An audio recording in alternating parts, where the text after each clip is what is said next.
Thank you. So அடுத்த நபர் நான் யாரை கூப்பிட்டு போகிறேன்னு பார்த்தீங்கன்னா, கண்டிப்பாக அவர் வந்தோடனே இந்த டைலாக் நிச்சயமாக சொல்வார். வெந்து தணிந்தது காடு, படத்தோட பேரை சொல்லிட்டு வணக்கத்தை போடு அப்படின்வார். இப்போ நான் யாரை கூப்பிட்டு போகிறோம் உங்களுக்கே தெரியும். ஸோ கூல் சுரேஷ் அவர்களே அன்போடு பேச அழைக்கிறோம்.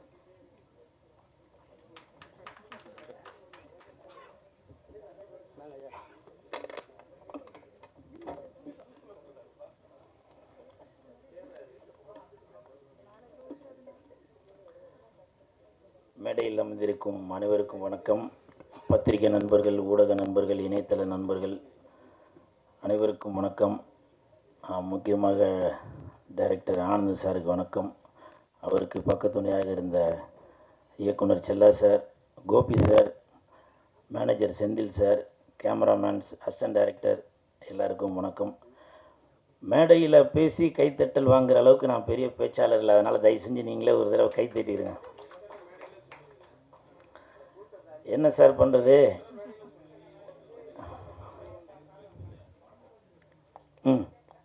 சொல்லுங்கள் சார். இல்லை, இதுதான் சார் என்னோட ட்ரெண்டு இல்லைங்களா? இதுதான் என்னோட ட்ரெண்டு. இதோ இப்போது தங்கச்சி நான் வரதுக்கு முன்னாடி சொன்னாங்கல்ல, வெந்து தெரிந்தது காடு சொல்ல போகிறீங்களா அப்படின்னு. ஸோ இதுதான் என்னோட ட்ரேட்மார்க்கு. இப்போ நீங்கள் கேட்குறீங்க, வாஸ்தவம் தான். நான் சொல்கிறதுக்கு எனக்கு தகுதியில் இருந்தாலும் சொல்கிறேன். பாரதி ராஜா சார் பேசும்போது என் இனிய தமிழ் மக்களே அப்படின்னு சொல்கிறாங்க. நான் அவ்வளோ பெரிய ஆளாக சொல்லுங்கள். நீங்கள் என்ன கேள்வி கேட்டீங்க, நான் என்ன சொல்கிறது? இருந்தாலும் பரவாயில்ல. தட்டு. Thank you thank you.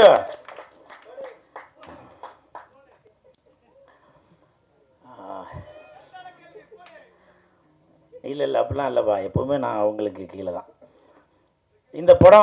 இந்த படம் நான் நடித்ததில் ரொம்ப சந்தோஷப்படுறேன். நல்ல சம்பளம் கொடுத்தாங்க, அதற்கு கோபுரம் ஃபிலிம்ஸுக்கு என் மனமார்ந்த நன்றி. இதுக்கு முன்னாடி வெள்ளைக்கார துரை அந்த படத்தில் நான் நடிச்சிருந்தேன். அந்த படம் நடிக்கிறப்போ ப்ரொடியூசர் ஒரு நாள் கூட நான் ஸ்பாட்டுக்கு வந்து பார்த்ததில்லை. அதே மாதிரி இந்த படத்துக்கும் நான் வந்து பார்த்ததே இல்லை. ஸோ அப்படி ஒரு கண்ணியமான ப்ரொடியூசர் நம்பி கொடுத்துருப்பார் போல், நல்ல தரமாக இருக்கும் படம் அப்படின்னு. ஸோ அதே மாதிரி தான் ட்ரெய்லர் பார்க்கும்போதும் தெரியுது. நன்றி அன்பு செல்லியன் சார். அதே மாதிரி இப்போது ஒரு 2 நாளைக்கு முன்னாடி ஒருத்தங்க கேட்டாங்க, நீங்கள் வந்து சந்தானத்தை எங்கே போனாலும் புகழ்ந்து பேசிக்கிட்டே இருக்கீங்க, அவர் வந்து உங்களுக்கு படத்தில் ஃபுல்லாலாம் எதுவும் கொடுக்கவே காணுமே அப்படின்னு சொல்லி. சந்தானம் படத்தில் ஃபுல்லாக வேணால் கொடுக்காமல் இருக்கலாங்க. என் வாழ்க்கையில் ஃபுல்லாக தாங்க அவர் தாங்க கொடுத்துட்ருக்காரு. அது எனக்கு பழகின ஆளுங்களுக்கு தெரியும். ஸோ அந்த மாதிரி சினிமாவையும் தாண்டி எனக்கும் சந்தானத்துக்கும் ஒரு கனெக்ஷன் இருக்குது. உதாரணத்துக்கு இந்த படம் நடித்ததே சந்தானத்தினால தான். சந்தானத்தோட மேனேஜர் இப்போ ப்ரொடியூசர் ரமேஷ் அவர்கள், அவர் தான் இந்த படத்துக்கு ரெக்கமெண்டேஷன் பண்ணி டைரக்டர்கிட்ட சொல்லி, இல்லை கூலுக்கு வந்து படம் ஃபுல்லாக வர மாதிரி எதனா ஒரு கேரக்டர் தரலாம் அப்படின்னு சொல்லி, அப்புறம் சம்பளமும் முன்ன பின் இருந்ததால் மேனேஜர் செந்தில் சார்கிட்ட பேசி அப்படி இப்படி ஒரு வழியாக கரெக்ட் பண்ணி எனக்கு இந்த படத்தில் நடிக்க வச்சார். இப்போ சொல்லுங்கள், சந்தானத்தினால தானே இந்த படம் கிடச்சிது. அதனால் வரலாறு தெரியாமல் ஏதோ ஒன்று பேசி விட்டு போயிடுறாங்க.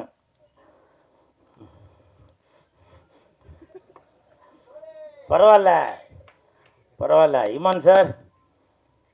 இப்போ வந்து வெயில் நேரம், வெயிலுக்கு ஏற்ற மாதிரி தான் பாட்டு போட்டிருக்கீங்க. குலுக்கு குலுக்கு குலுக்கு குலுக்கு குலுக்கு குலுக்கு நல்லா குலுக்கு, எனக்கு எனக்கு எனக்கு எனக்கு லக்கு நல்லா கொட்டி கிடக்கு, குலுக்கு குலுக்கு குலுக்கு குலுக்கு நல்லா குலுக்கு. நடுவுலையும் போட்டிருந்தாரு வாங்கி குலுக்கு அப்படின்னு. இமான் சார், உங்களுக்கு என் மனமார்ந்த நன்றி. எதுக்கு நன்றி சொன்னாக்கா, இந்த பாட்டுக்காக இல்லை, மாயோனே அந்த பாட்டுக்கு சந்தானம் சார் அழகாக இருக்காரா, இல்லை அந்த ஹீரோயின் அழகாக இருக்காங்களா, இல்லை அந்த 2 பேர் அழகாக இருக்கிறதுக்கு நீங்கள் போட்ட பாட்டு தான் காரணமா அப்படின்றது தெரியல. சந்தானம் சாருக்கும் இது வந்து அந்த மாதிரி ஒரு மெலோடி அவருக்கும் ஒரு புதுசாக தான் இருக்கும். காஸ்டியூம்லாம் பிளாக்கில் ரெட்டில் நல்லா சூப்பராக இருந்துச்சு. அதுக்கு பாட்டு போட்டு கொடுத்த என் நண்பனுக்கு என் மனமார்ந்த நன்றி இமான் சார். காரணம் என்னென்னா, இங்கே நீங்கள் தான் கிங்கு. ஸோ இந்த ஹோல் டீமுக்கும் என் மனமார்ந்த வாழ்த்துக்கள். அப்புறம் இன்னொரு விஷயம், இப்போ நான் சமீபத்தில் ப்ரொமோஷன் பண்ணுறதெல்லாம் கொஞ்சம் குறைச்சிட்டேன். காரணம் என்னன்னாக்கா, நிறையா பேர் சொன்னாங்க நீங்கள் தேட்டருக்கே வராதிங்க, நீங்கள் நடிக்கிறதில் கான்சன்ட்ரேட் பண்ணுங்கள். நடிக்கலை நான் அங்கே வேணான்றேன். ஒரு இயக்குனரும் ஒரு தயாரிப்பாளரும் மக்கள் தேட்டருக்கு வரணும் அப்படின்றக்காக தான் ப்ரொமோஷன் பண்ணிகிட்ருக்காங்க. இப்போ இந்த ப்ரொமோஷன் எதுக்கு பண்ணுறாங்க? படத்தை வந்து எல்லோரும் தேட்டருக்கு வந்து பார்க்கணும் அப்படின்னு சொல்லி தான் ப்ரமோஷன் பண்ணுறது. சமீபத்தில் போன வாரம் டைரக்டர் ஹரி சார் கூட, எவ்வளோ பெரிய இயக்குனர் அவர், ப்ரமோஷன் வேணும் அப்படின்றதுக்காக கடை கடையாக தெருவாக போய் ப்ரமோஷன் பண்ணிட்டுருக்காரு. அந்த வேலையை தான் நான் பார்த்துட்ருக்கேன். ஆனால் தேட்டருக்கு வராதேன்னு சொல்லி அது ஒரு ஒரு ஒரு கூட்டம், அது ஒரு இது பண்ணிகிட்ருக்காங்க. ஏன்?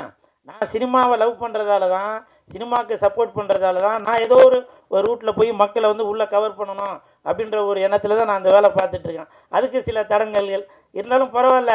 இப்போவும் சொல்கிறேன், நீங்கள் என்ன தான் சொன்னாலும் சரி, நான் வளர்ந்துக்கிட்டே தான் இருப்பேன். வர 11ஆம் சிங்கப்பூருக்கு போகிறேன் ப்ரமோஷனுக்கு.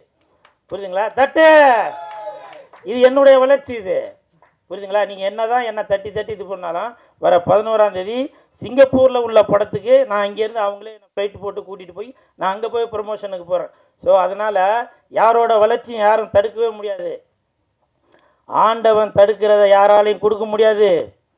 அன்பு சார் கொடுக்கறது யாராலையும் தடுக்கவே முடியாது. அன்பு சார், இந்த படத்துக்கு உங்கள்கிட்ட நான் எதையுமே எதிர்பார்க்காம என் நண்பனுக்காக, கோபுரம் ஃபிலிம்ஸ்க்காக நான் ப்ரமோஷன் பண்ணுறேன் சார். ஏதோ ஒரு வித்தியாசத்தில் ஒன்று பண்ணுறேன் சார். இதை நான் இந்த நேரத்தில் சொல்கிறேன் சார். வரும்போது இன்றைக்கி மத்தியானம் தான் எனக்கு வந்து அந்த சிங்கப்பூர்காரர் ஃபோன் பண்ணி சொன்னார், சார் வெள்ளிக்கிழமை மணிக்கு ஃப்ளைட்டு போடுறான் அப்படின்னு சொல்லி. ஏன்னா சனிக்கிழமை மணிக்கு அங்கே படம், வெள்ளிக்கிழமை மணிக்கு ஃப்ளைட் போடுறேன் சார். நான் சொன்னேன், இல்லைங்க, நான் நடித்த படம் வருது, என் நண்பன் நடித்த படம் வருது, எனது தயாரிப்பாளர் எடுத்த படம் வருது, நான் அந்த படத்தை ப்ரமோஷன் பண்ணிட்டு தான் வருவேன், அதனால் முடிஞ்சால் ஈவினிங் போடுங்க, இல்லை 11ஆம் காலையில் போடுங்க அப்படின்னு சொன்னேன். காரணம் இது என்னோடய டெடிக்கேஷன் தாங்க. இது செய்கிறது தொழிலை வந்து தெய்வமாக நினச்சி பண்ணுறான். இப்போ நிறையா பேர் கேட்டாங்க, நீங்கள் வந்து அரசியலில் வந்து ஒரு கட்சிக்கு போய் ப்ரமோஷன் பண்ண போயிருந்தீங்களே அப்படின்னு சொல்லி சொன்னாங்க. ஆமாம், ப்ரமோஷன் பண்ண தான் போனேன். என்னை கூப்பிட்டதே 4 நாளைக்கு தான் கூப்பிட்டாங்க. திருவண்ணாமலையில் போய் ப்ரமோஷனுக்கு 4 நாள் தான் கூப்பிட்டாங்க. நான் அங்கே பண்ணின வேலையை பார்த்து, என்னோடய டெடிக்கேஷனை பார்த்து அந்த அந்த வேட்பாளர் சொன்னார், தம்பி நீங்கள் போகாதீங்க, எனக்கு எலெக்ஷன் முடிகிற வரைக்கும் நீங்கள் இங்கே கூட இருங்க அப்படின்னாரு. அதுக்கு காரணம் உண்மை, உழைப்பு, நேர்மை தான். நம்ம அந்த இடத்துல போயிட்டு சும்மா நேரத்துக்கு ஊழ கும்பிடு போடாமல், அவங்க என்ன, நான் வந்து அந்த கட்சியை சேர்ந்தவன் இல்லை இல்லையா, இருந்தாலும் என்னை நம்பி ஒரு ஒரு ஒரு தொழிலை கொடுக்கும்போது அதுக்கு நான் நேர்மையாக இருக்கணும், உண்மையாக இருக்கணும் இல்லையா. அதனால் அவங்க என்னுடைய நான் எதுக்காக சொல்கிறேன்னாக்கா, நான் செய்கிற வேலையை நான் வந்து ரொம்ப ஆத்மார்த்தமாக செய்கிறேங்க. அதுதான். நீங்கள் என்னை தட்டணும் அப்படின்னு நினச்சிங்கன்னா அதை பற்றி எதுவும் இல்லை. நான் வந்து இப்போ தண்ணி உள்ளே போட்ட பந்து மாதிரி நீங்கள் இங்கே அடிச்சிங்கன்னா நான் அந்த பக்கம் வெளியில் வரேன் நான். புரியுதுங்களா? எனிவே, இந்த படம் இங்கே நான் தான் கிங்கு மிகப்பெரிய வெற்றி அடையும் கண்டிப்பாக. ஏன்னா இது வந்து ஒரு கருத்து சொல்கிறது, குறுத்து சொல்கிறது அப்படிலாம் இல்லை. நல்லா ஜாலியாக இந்த சம்மருக்கு வரலாம். வந்துட்டு குலுக்கு குலுக்கு குலுக்கு குலுக்கு குலுக்கு குலுக்கு நல்லா குலுக்கு அப்படி நல்லா குலுக்கிட்டு போகலாம். வாங்க, குலுக்கிறதுனா நல்லா சிரித்து வயிறு குலுங்க சொல்கிறேன், சரிங்களா? அப்புறம் அதுக்கு வேறு எதனா சொல்லிட்டு போகிறேன். நல்லா சிரித்து வயிறு குலுங்க அப்படி நல்லா சிரித்து ஜாலியாக போகலாம், சரிங்களா? தம்பி ராமையா நடிச்சிருக்கேன், நிறையா பேர் நடிச்சிருக்காங்க. அனைவருக்கும் என் மனமார்ந்த நன்றிகள், வாழ்த்துக்கள். பிஆர்ஓ நிக்கில் முருகன் சாருக்கும் என் மனமார்ந்த நன்றிகளையும் வாழ்த்துக்களையும் தெரிவித்துக் கொள்கிறேன். இல்லைப்பா, போதும்பா, போதும், நன்றி. ஒரு கலைஞனை நீங்கள் தாங்க இப்படி தட்டி கொடுத்தாதாங்க அப்படி வளர்றது இல்லையா? தேங்க்யூ.